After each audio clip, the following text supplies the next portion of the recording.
Halo teman-teman semua, apa kabar? Semoga sehat-sehat aja ya. Oke teman-teman, pada kesempatan kali ini, kelompok kami akan menyampaikan materi pembelajaran. Adapun materi pembelajaran yang akan kami sampaikan adalah ada 3. Yang pertama, materi pengertian seks dan seksualitas. Yang kedua, materi moral, seksualitas, dan perkawinan. Dan terakhir adalah materi perkembangan psikoseksual. Materi ini disusun oleh yang pertama saya sendiri, saya Meriani dengan NPM 20508724. Yang kedua teman saya bernama Paulina Katarina Tilaura dengan NPM 20508744. Dan terakhir teman saya yang bernama Kevin Wijaya dengan NPM 20508674. Oke, baiklah. Materi yang pertama adalah pengertian seks dan seksualitas. Materi ini akan disampaikan oleh teman saya yang bernama Paulina Katarina Tilaura dengan NPM 20508744. Perkenalkan, nama saya Paulina Katarina Tilaura, NPM saya 20508744. Saya dari kelas manajemen pagi, kelas 2R. Saya akan menjelaskan tentang pengertian seks dan seksualitas. Apa itu seks? Secara umum kita ketahui, seks merupakan pembagian dua jenis kelamin, yakni perempuan dan laki-laki, yang di mana ditentukan secara biologis dan telah dibawa sejak lahir. Jika menurut Kamus Besar Indonesia, jenis kelamin hal yang berhubungan dengan alat kelamin birahim.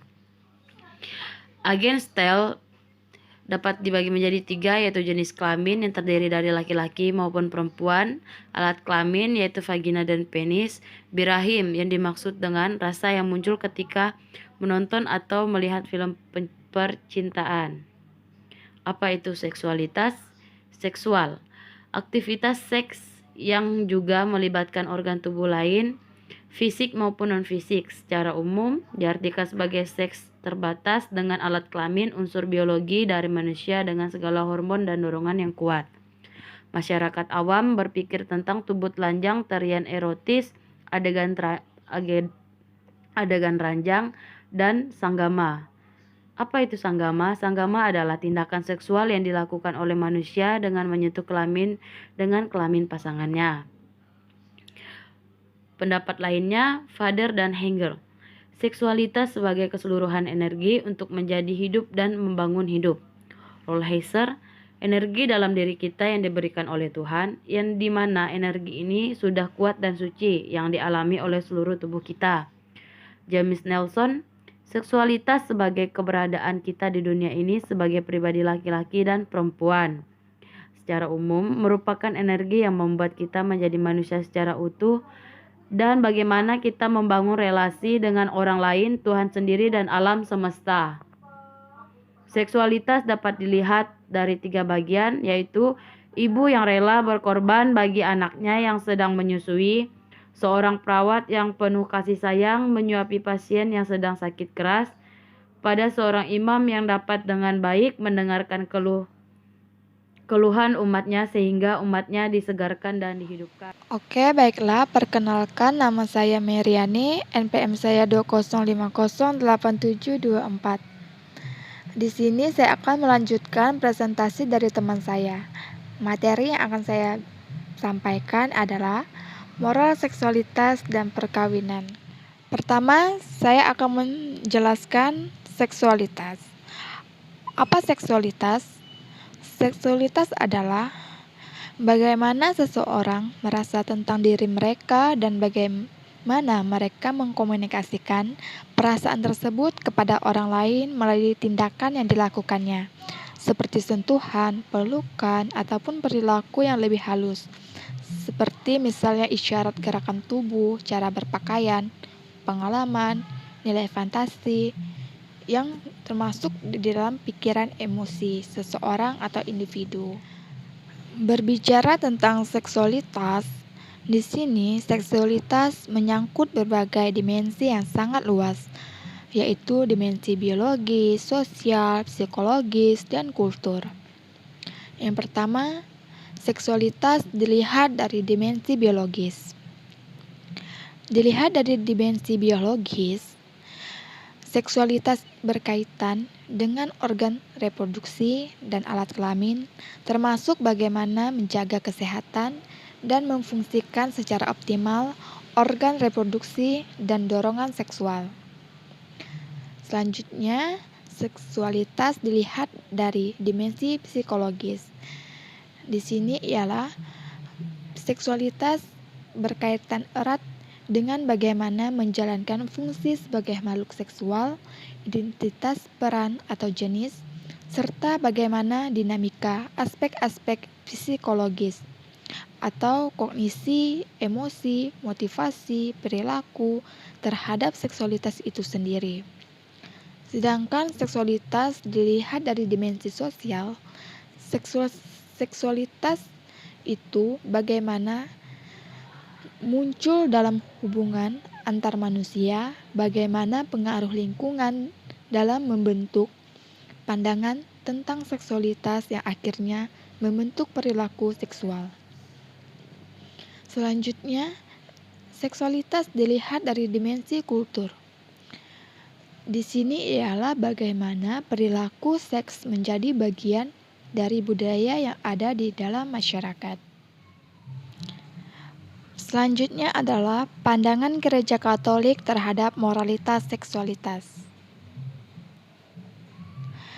Moralitas seksual merupakan ungkapan yang tepat terhadap dorongan keintiman, cinta, dan penerusan keturunan yang memegang peran sedemikian penting dalam hubungan antara pribadi kita.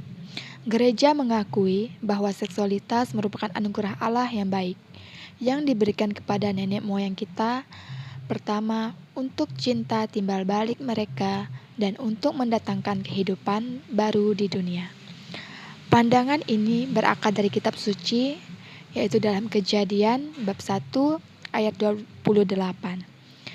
Di sini ialah bahwa seks adalah untuk prokreasi atau penciptaan manusia dan cinta timbal balik, yang ada di bab 2 ayat 18 sampai 24. Hubungan seksual pranikah adalah hubungan persetubuhan suami istri yang dilakukan oleh pria dan wanita yang belum saling menerimakan sakramen perkawinan. Hubungan ini bisa terjadi pada masa pacaran atau pada masa pertunangan. Hubungan seksual pranikah adalah perbuatan yang dilarang oleh gereja. Sikap Gereja Katolik menolak dan melarang hubungan seksual di luar nikah, bertujuan demi menghargai martabat manusia yang jauh lebih tinggi dari segala ciptaan Tuhan yang lainnya. Selanjutnya, perkawinan. Apa sih perkawinan itu? Perkawinan ialah hubungan permanen antara laki-laki dan perempuan yang diakui sah oleh masyarakat yang bersangkutan yang berdasarkan atas peraturan perkawinan yang berlaku. Bentuk perkawinan tergantung budaya setempat bisa berbeda-beda. Lalu di dalam Gereja Katolik, perkawinan memiliki tujuan. Adapun tujuan perkawinan Katolik yang pertama ialah perjanjian kasih antara suami dan istri, kesempatan untuk senasib, sepenanggungan dalam semua aspek kehidupan, kesejahteraan suami istri, kelahiran dan pendidikan anak, dan sarana penyelamatan Allah. Selanjutnya, perkawinan dalam Gereja Katolik adalah di mana perkawinan di dalam Gereja Katolik disebut sakramen perkawinan, di mana perjanjian antara seorang laki-laki dan seorang perempuan untuk membentuk kebersamaan hidup.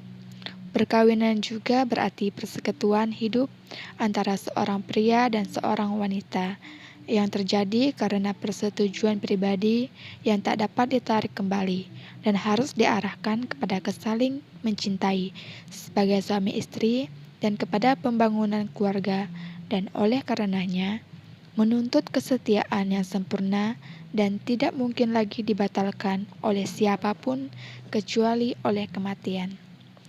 Sekian materi yang saya sampaikan. Saya ucapkan terima kasih. Perkenalkan, nama saya Kevin Wijaya. Di sini saya akan menjelaskan tentang perkembangan psikoseksual. Apa itu perkembangan psikoseksual? Perkembangan psikoseksual adalah teori yang dibawa oleh Sigmund Freud. Di samping teori sadar dan tak sadar, teori yang akhirnya menjadi bukti bahwa libido atau dorongan hasrat seksual adalah insting terpenting untuk melestarikan spesies atau dalam hidup diri sendiri. Ada beberapa tahap perkembangan psikoseksual yang dijelaskan oleh Sigmund Freud. Yang pertama adalah tahap oral.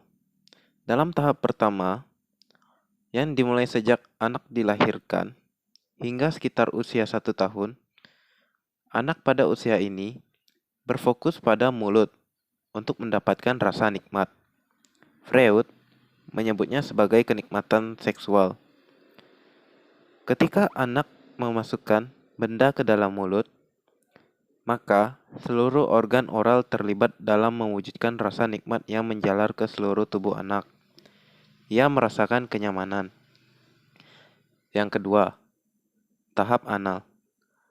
Tahap anal berlangsung kurang lebih antara umur 1-3 tahun. Fase ini bersamaan dengan latihan penggunaan toilet atau toilet training.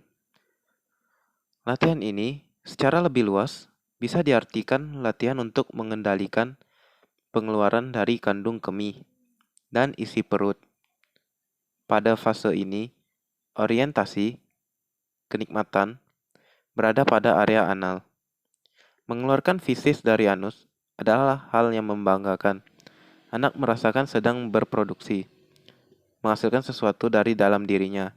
Bahkan, prosesnya adalah sebuah kenikmatan, yaitu ketika fesis bergerak melalui saluran. Ketika orang dewasa menghendaki anak mengeluarkan kotoran pada saat dan tempat yang tepat. Menahannya juga menjadi kenikmatan bagi anak, karena memenuhi harapan orang dewasa di sekitarnya. Yang ketiga, tahap falik. Tahap falik berlangsung antara usia 3-5 tahun. Di tahap ini, anak mulai menggeser area kenikmatan seksualnya pada alat kelamin. Anak mulai bisa menikmati sentuhan atau rangsangan pada alat kelaminnya. Yang khas dari tahap ini adalah terjadinya Oedipus kompleks, yaitu fase di mana anak laki-laki begitu mencintai ibunya dan merasa bahwa ayahnya adalah saingan.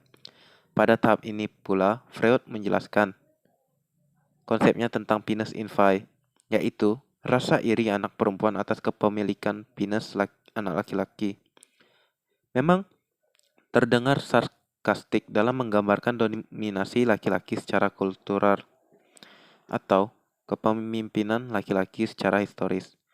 Apapun itu, memang terdengar sangat sarkastik. Yang keempat, tahap latensi. Tahap laten terjadi saat hasrat oedipal ditekan dan mereda. Ini terjadi sampai masa pubertas. Sebenarnya, penelitian membuktikan bahwa hasrat seksual justru meningkat sampai puncaknya pada masa pubertas. Represi seksualitas karena dianggap tabu pada masa hidup Freud membuat hasrat seksual harus dikendalikan dan ditekan. Dan yang terakhir, tahap genital. Tahap terakhir dari perkembangan psikoseksual adalah fase genital yang terjadi sejak pubertas. Fase Oedipus tidak lagi ditekan, tetapi sudah selesai pada fase ini. Bentuk penyelesaiannya adalah penyempurnaan objek pemuas dorongan seksual, yaitu melalui persenggemaan dengan lawan jenis. Terima kasih telah mendengarkan presentasi ini.